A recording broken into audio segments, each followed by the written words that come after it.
Vous pouvez vouloir interdire la saisie de doublons à l'intérieur d'une liste. Vous allez donc créer un message d'erreur dès qu'un doublon est entré dans la liste. Cela peut vous être utile notamment si vous partagez un document avec d'autres utilisateurs et que vous souhaitez empêcher ces autres utilisateurs qui ont le droit de modifier le fichier, mais qui n'ont pas le droit de mettre des doublons à l'intérieur d'une liste. Par exemple, ici, je vais avoir une liste de responsables qui sont à chaque fois attribués à un site. Et je souhaite que chaque responsable soit attribué à un site. Je ne souhaite pas avoir un responsable pour deux sites différents. Je vais donc ici créer une validation des données, c'est-à-dire un message d'erreur qui s'affiche lorsque je rentre un élément en doublon. Je sélectionne donc ma plage allant de B3 jusqu'à B10, puis je me rends à l'intérieur de l'onglet Données et je vais choisir ici Validation des données.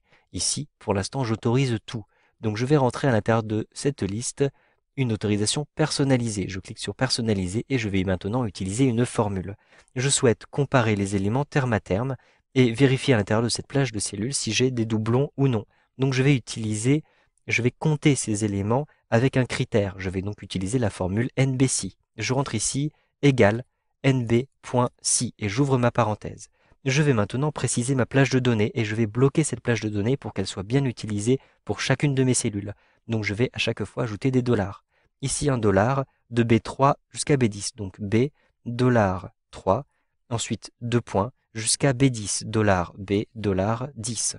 Ensuite, je vais rajouter un point virgule et je vais comparer à chaque fois avec une cellule, donc terme à terme. Je vais simplement rentrer ici B3 et je vais fermer la parenthèse. Je ne bloque pas B3 pour que la comparaison se fasse bien terme à terme. Et je souhaite que chacun des éléments soit unique, c'est-à-dire que si je les compte, il faut que cela reste inférieur à 2, tout simplement. Donc je précise inférieur à 2.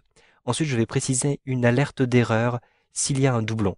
Si quelqu'un essaie de rentrer un doublon, je vais mettre un message d'erreur avec le titre Attention et le message d'erreur sera les doublons sont interdits. Je rentre tout ceci avec le clavier. Ensuite, je vais simplement cliquer sur OK pour valider cette validation. Donc maintenant, si j'essaie de rentrer à cet endroit-ci un doublon, par exemple, je vais rentrer Fanny Dubois. Je rentre ici Fanny Dubois avec mon clavier et j'appuie sur la touche Entrée. Et bien vous le voyez, j'ai un message qui apparaît m'indiquant que les doublons sont interdits. Donc je vais devoir cliquer sur Annuler ou bien sur Réessayer pour entrer une nouvelle valeur à l'intérieur de ce tableau. Vous savez donc maintenant comment interdire les doublons à l'intérieur de vos documents avec Excel 2013.